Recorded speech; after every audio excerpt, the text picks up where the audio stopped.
পাচার হওয়া অর্থ ফেরত এনে পৌঁছে দেয়া হবে জনগণের কাছে। বগুড়ায় কৃষক ও ফ্যামিলি কার্ড উদ্বোধনী অনুষ্ঠানে বললেন প্রধানমন্ত্রী। বাগবাড়িতে খাল খনন কর্মসূচির উদ্বোধন। খাল কাটা সহ আরো যেগুলো কর্মসূচি হাতে নিয়েছি, ইনশাআল্লাহ আপনাদের এই সরকার যাতে সেই কাজগুলোতে সফল হয়।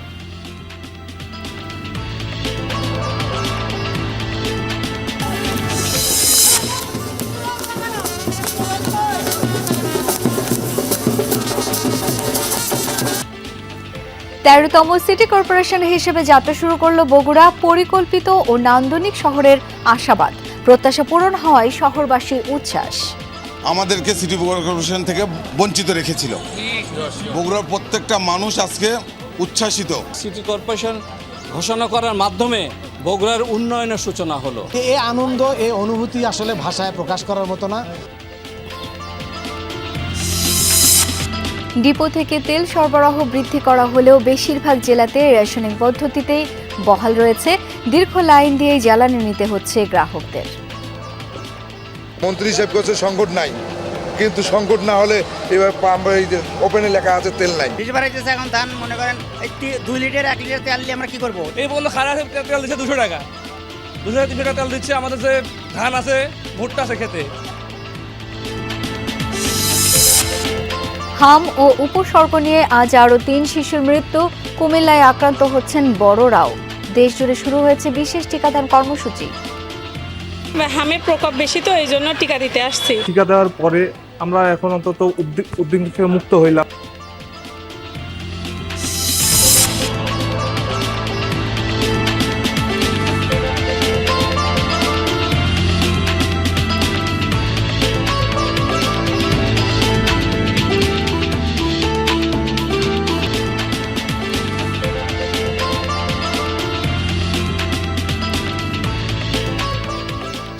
আমন্ত্রণ বিরতিহীন সংবাদ সারা দেশে। আপনাদের সাথে আছি আমি শাওন দত্ত। এতক্ষণ শিরোনাম দেখছিলেন। বিগত স্বৈরাচার আমলে পাচার হওয়া অর্থ ফিরিয়ে এনে কৃষক ও ফ্যামিলি কার্ডের মাধ্যমে জনগণের কাছে পৌঁছে দেয়া হবে বলে জানিয়েছেন প্রধানমন্ত্রী তারেক রহমান। দুপুরে বগুড়ার বাগবাড়ির শহীদ জিয়া ডিগ্রি কলেজ মাঠে ফ্যামিলি কার্ড প্রদান অনুষ্ঠানে একথা জানান তিনি। বলেন, এ মাসের মধ্যে 23টি উপজেলায় ফ্যামিলি কার্ড পৌঁছে দেয়া হবে। জানান, সরকারের লক্ষ্য দেশকে শান্তিতে রাখা, ফ্যামিলি কার্ড, কৃষক কার্ড, কর্মসংস্থান বৃদ্ধি করা। জানান, সরকারের 5 বছরের পরিকল্পনার বেশিরভাগই গ্রামের মানুষদের নিয়ে। সরকার দেশকে সামনের দিকে এগিয়ে নিতে নারী ও পুরুষদের সমানভাবে সহযোগিতা করবে। কেন 38কে না দিয়ে 11কে দিলাম? কারণ হচ্ছে এই 911 জন মায়ের কাছে যে মোবাইলটা আছে সেটা ওনারা ব্যবহার করেন, আর এই যে 38 যাদেরকে আমরা বাদ দিয়েছি ওই মোবাইলগুলো স্বামী স্ত্রী দুইজনেই ব্যবহার করেন। সেই জন্য আমরা দেইনি। যদি স্বামী টাকাটার কথা না বলে স্ত্রীকে, এই জন্য আমরা দেইনি, যাতে মায়েরা টাকাটা পায়। আমাদের লক্ষ্য হচ্ছে, আমাদের উদ্দেশ্য হচ্ছে, আমরা এই সরকারের কোষাগার থেকে যে অর্থটা দিব, এই অর্থটা আমরা মায়েদের হাতে তুলে দিব।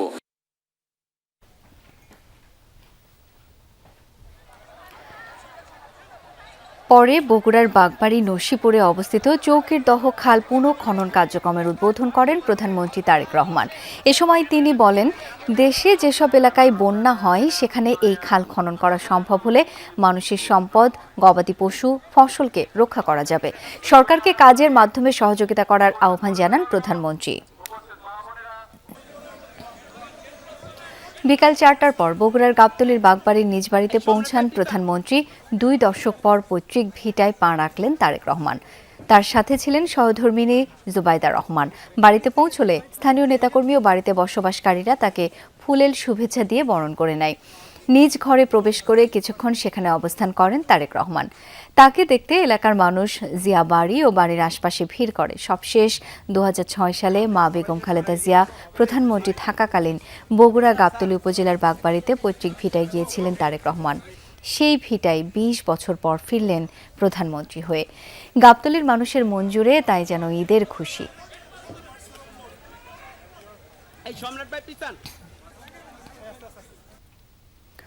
2 কোটি শিশুকে হাম ও রুবেলার টিকা দেয়া হবে বলে জানিয়েছেন প্রধানমন্ত্রী তারেক রহমান।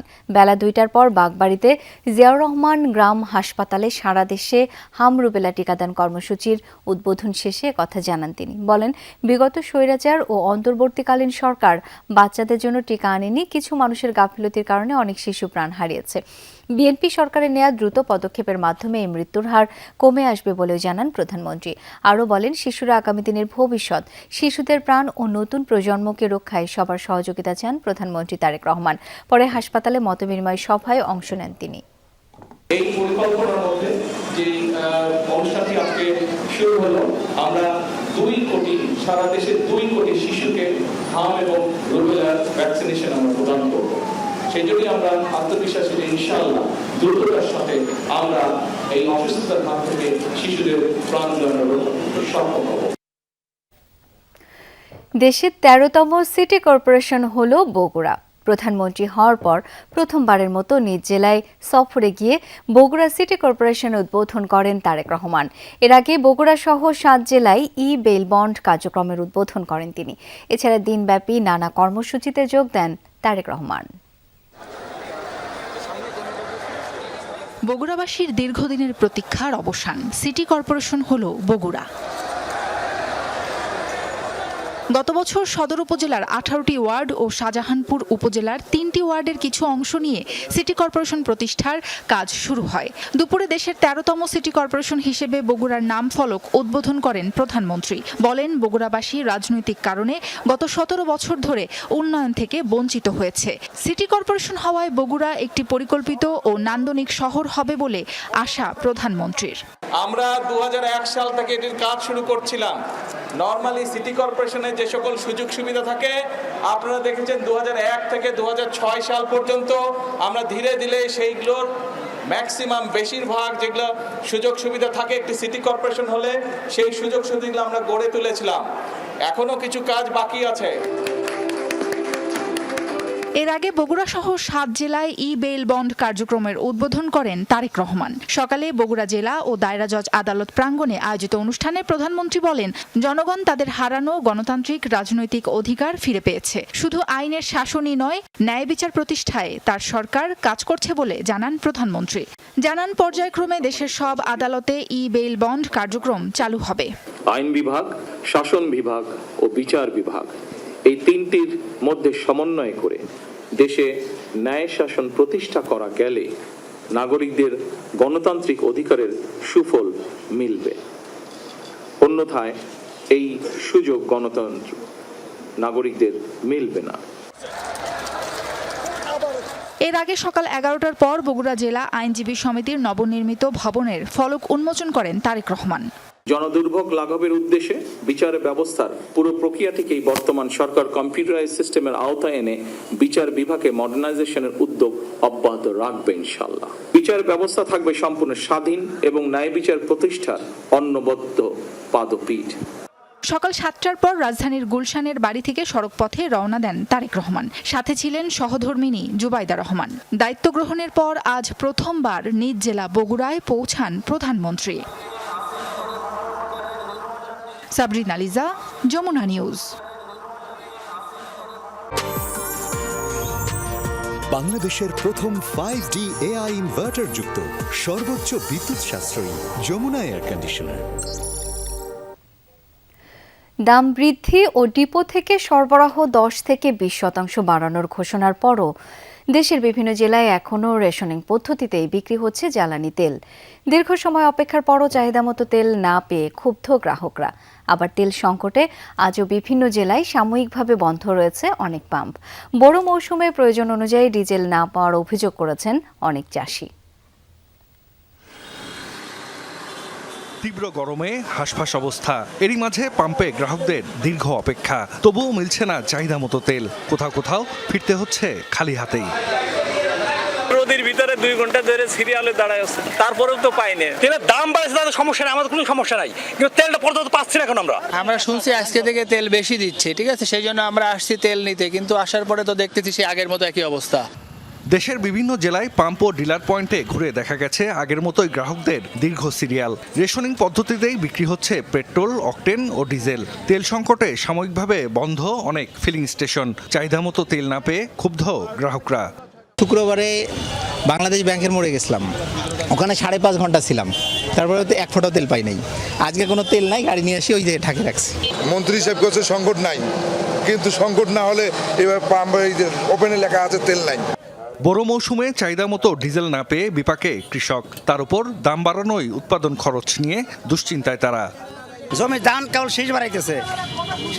এখন ধান মনে করেন এই 2 লিটার 1 লিটার তেল নিয়ে আমরা কি করবো? এই বন্ধু খারাপ তেল দিচ্ছে 200 টাকা, 200-300 টাকা তেল দিচ্ছে। আমাদের যে ধান আছে, ভুট্টা আছে খেতে, এগুলো সব নষ্ট হয়ে গেছে। এদিকে গ্রাহক চাহিদা বিবেচনায় সরকারের সিদ্ধান্ত অনুযায়ী ডিপো থেকে ডিজেল ও পেট্রোল 10% এবং অকটেন 20% বেশি সরবরাহ করা হচ্ছে। তবে খুলনায় ডিপো থেকে সরবরাহ বাড়ানো হয়নি বলে অভিযোগ ডিলার ও এজেন্টদের। বলতেছে যে 20% বেশি দিচ্ছে, আসলে তা না। কোটা অনুযায়ী তেল যাচ্ছে, বেশি দিচ্ছে না। গতকালকে আমি 3000 পেট্রোল, 3000 অকটেন আর 3000 ডিজেল পেয়েছিলাম।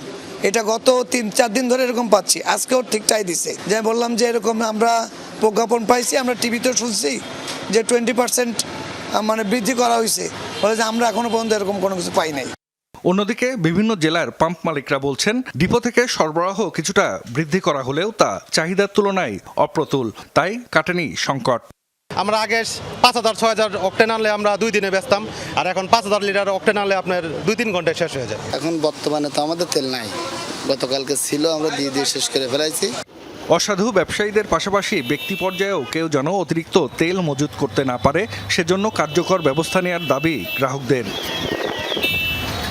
জাহিদ হাসান, যমুনা নিউজ। দর্শক, জ্বালানি তেলের সংকটের সার্বিক চিত্র একটু জেনে নিতে চাই। আমার দুজন সহকর্মী এখন যুক্ত হচ্ছেন। আমরা একটু রংপুর এবং ঝিনাইদহের খবর জেনে নেব তাদের কাছ থেকে। শুরুতেই রংপুরের খবর জানতে চাই, মাজহারুল মান্নান যুক্ত হচ্ছেন। মাজহারুল, পাম্পগুলোর জ্বালানি তেলের সরবরাহ এই মুহূর্তে কেমন দেখছেন জানতে চাই। শাওন, যদি আপনাকে বলি যে সরবরাহ তো আমরা যে পেট্রোল পাম্পটিতে আছে এটা 3000 লিটার অকটেন এসেছে, এবং এখানে সব থেকে বড় যে অব্যবস্থাপনাটা আমরা যদি আপনাদেরকে একটু ক্যামেরায় দেখাতে পারি, যে অনেকে এসেছেন সেই ভোর 5টায়, কিন্তু তারা এখন নিতে পারছেন না। কিন্তু আমরা যদি আপনাকে এই জায়গাটাতে দেখাতে পারি যে এখান থেকে অন্য পাশ দিয়ে এসে কিন্তু এখানে নিয়ে যাচ্ছে, এবং এখানে আমরা যেটা যতটুকু দেখলাম যে এখানকার যারা এই বিক্রির সাথে জড়িত, অর্থাৎ পাম্পের যে মানুষজন আছেন এবং তাদের কিছু লোকজন আছেন, তারাই কিন্তু এই অনিয়মটার সাথে জড়িত। এবং আমরা আরো একটি বিষয় দেখলাম যে এখানে যদি 1000 টাকা যদি পেট্রোল দেওয়া হয়, তখন তাকে 100 টাকা বা 50 টাকা বেশি দেওয়া হচ্ছে। এই ধরনের অনিয়ম অব্যবস্থাপনার মধ্যে এটা আছে। কিছুক্ষণ আগে এখানে পুলিশরা সেটাকে দমন করবার চেষ্টা করছে, কিন্তু পুলিশদের উপরে তেড়ে যাওয়া হয়েছে। এছাড়াও আমরা এখানে দেখেছি জারকিন সহ যে বোতলগুলো আছে, বোতলে দেওয়া হচ্ছে। অর্থাৎ এই পাম্পটিতে আমরা সকাল থেকে দেখেছি শুরু থেকে চরম অব্যবস্থাপনা আছে। অর্থাৎ মানুষ যিনি 5টায় এসেছেন তিনি এখন পর্যন্ত নিতে পারেন নাই, কিন্তু হয়তো 10 মিনিট আগে এসেছেন তিনি কিন্তু এটা নিয়ে নিয়েছেন। আরেকটি বিষয় বলি, এই পাম্পটিতে এর আগে 9000 লিটার করে তেল দেওয়া হতো যুদ্ধ পরিস্থিতির আগে।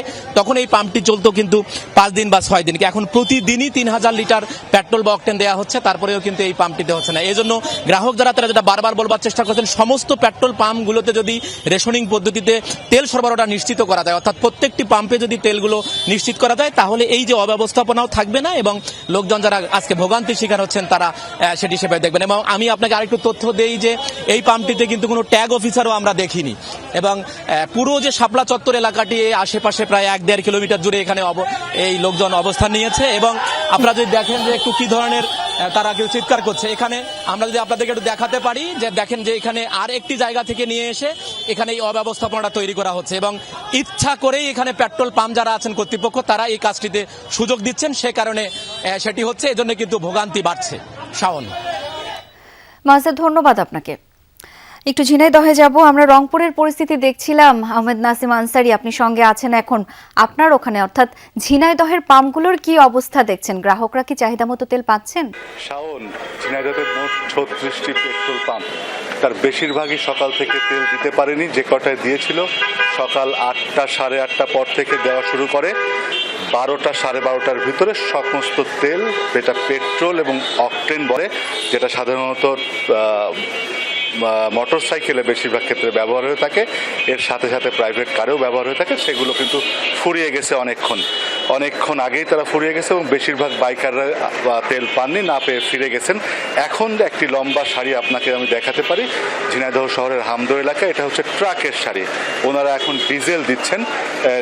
এই ডিজেলটা নিতে গেলে যে ট্রাক এবং যে ছোট ছোট যে কাভার্ড ভ্যান আছে, বিভিন্ন ধরনের পিকআপ ভ্যান আছে, তারা কিন্তু প্রায় হাফ কিলো দূর পর্যন্ত সেই সারিটি চলে গেছে। আমরা একটি বিল্ডিংয়ের সামনে দোতলা থেকে দাঁড়িয়ে আপনাদেরকে দেখানোর চেষ্টা করছি। এই হচ্ছে বর্তমানে তেলের অবস্থা। রেশনিং পদ্ধতিতে এই ট্রাক ড্রাইভাররাও অভিযোগ করেছেন যে এখন তারা যাদের 100 লিটার তেল দরকার বা 50 লিটার তেল দরকার, তারা কিন্তু পাচ্ছেন না। আর সকাল থেকে বাইকাররা কিন্তু যারা লম্বা সারিতে ছিলেন তারা কিন্তু দাঁড়িয়ে দাঁড়িয়ে অপেক্ষা করে শেষ সীমানায় যারা ছিলেন তারা কিন্তু শেষ মুহূর্তে প্রথম দিকে এসেও কিন্তু তেল পাননি। এমনটি আমাদের কাছে এই ভোগান্তির গল্প কিন্তু তারা জানিয়েছেন। শাওন, নাসিম, অনেক ধন্যবাদ আপনাকে। দাম বৃদ্ধির কারণে যেন মূল্যস্ফীতি না হয় সেজন্য জ্বালানির বর্ধিত দর ন্যূনতম রাখা হয়েছে। এছাড়া এই প্রভাব যেন বিভিন্ন খাতে না পড়ে সে বিষয়ে সতর্ক রয়েছে সরকার, এমনটাই বলেছেন বাণিজ্য মন্ত্রী খন্দকার আব্দুল মুক্তাদির। মন্ত্রী আরও বলেন, বর্তমান বৈশ্বিক প্রেক্ষাপটে বিশ্বের প্রায় সব দেশেই জ্বালানি তেলের দাম বেড়েছে।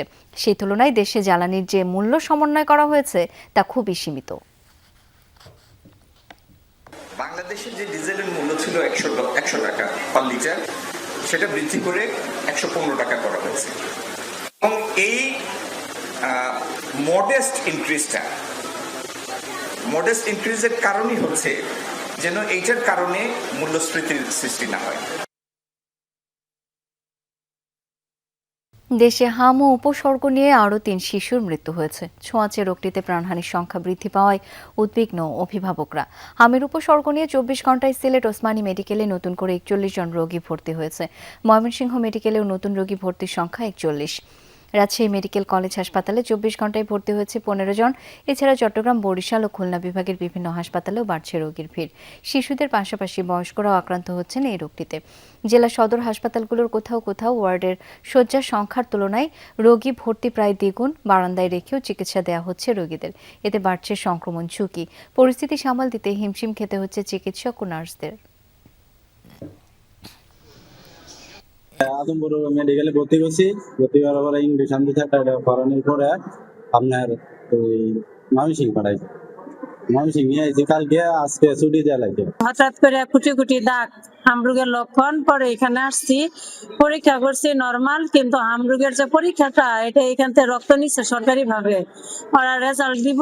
রিপোর্টগুলো আমাদের হাতে এখনো ওইরকম আসতেছে না। তো ক্লিনিক্যালি যেহেতু আমরা ডায়াগনোসিস করি, মেজেসের সাথে বেশিরভাগ ক্ষেত্রে আমাদের এখানে নিউমোনিয়া বা যেটা আমরা ব্রঙ্কো নিউমোনিয়া বলি, নিউমোনিয়া আসতেছে এবং সাথে তাদের রেসপিরেটরি ডিস্ট্রেস, হার্ট ফেইলিওর, এই কমপ্লিকেশনগুলো আমরা বেশি পাচ্ছি আর কি। কুমিল্লায় শিশুদের পাশাপাশি বড়দের মাঝেও ছড়িয়ে পড়ছে হাম। কুমিল্লা মেডিকেলে ভর্তি 421 জন রোগীর মধ্যে 46 জনই প্রাপ্তবয়স্ক। এদিকে রোগীর চাপ বাড়লেও শয্যার সংকট ও অব্যবস্থাপনায় নাজুক কুমিল্লা মেডিকেল কলেজ হাসপাতাল। ভুক্তভোগীদের অভিযোগ, সংকট সমাধানে কার্যকর কোনো উদ্যোগ নেই হাসপাতাল কর্তৃপক্ষের। কুমিল্লা দেবিদ্বারের রাজা মেহের এলাকার পপি আক্তার প্রথমে নিজের সন্তানকে চিকিৎসা দিতে কুমিল্লা মেডিকেলে এসে এখন নিজেও হামে আক্রান্ত। একই অবস্থা সদরের বারোপাড়ার জালিশ হোসেনেরও। অর্থাৎ শুধু শিশুরাই নয়, সংক্রমণ ছড়াচ্ছে বড়দের মাঝেও। যে বাবুর আবার হামের টিকা দিয়েছিলাম 10 মাসে, এই কারণে বেশি ক্ষতি হয়েছে না। পরে আমার আবার জ্বর হইতে পুরা মুখে, গা, শরীরে জ্বালা ভরা। প্রথম দিকে অতটা খেয়াল করে নেয়, হঠাৎ করে আমার একদিন প্রেশার বাড়ছে, সেখান থেকে জ্বর থেকে আজকে এখানে। আগে যেখানে আক্রান্তদের বেশিরভাগই ছিল শিশু, এখন সেই তালিকায় যুক্ত হচ্ছেন প্রাপ্তবয়স্করাও। সবশেষ গত 24 ঘন্টায় হাসপাতালে ভর্তি হয়েছেন 50 জন। চিকিৎসা নিচ্ছে শিশুসহ 421 জন রোগী। সাধারণত উপসর্গ হলো জ্বর নিয়ে আসে এবং কনজাংটিভাইটিস, চোখ লাল হয়ে যায় এবং শরীরের মধ্যে র্যাশ নিয়ে ভর্তি হয়। বয়স্কদের ক্ষেত্রে হাম যতটা বাচ্চাদের ক্ষেত্রে মারাত্মক, বয়স্কদের ক্ষেত্রে এতটা সিরিয়াস হয় না এবং বয়স্কদের ক্ষেত্রে মৃত্যু ঝুঁকি অনেকটা কম, যেটা বাচ্চাদের ক্ষেত্রে মৃত্যু ঝুঁকি থাকে কিছু কিছু ক্ষেত্রে।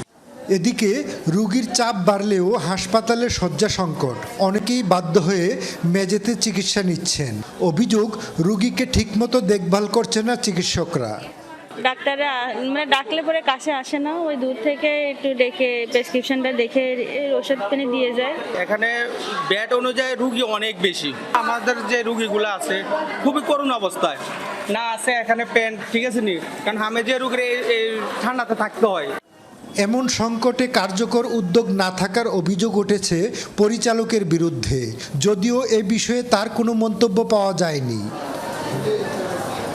তবে সিটি কর্পোরেশনের প্রশাসক বলছে সব শিশুদের হামের টিকার আওতায় আনা হবে। পাশাপাশি ঝুঁকি এড়াতে সবাইকে স্বাস্থ্যবিধি মেনে চলার আহ্বান স্বাস্থ্য সংস্থার কর্মকর্তার। প্রত্যেকটি শিশুই তার টিকা পাওয়ার অধিকার রাখে।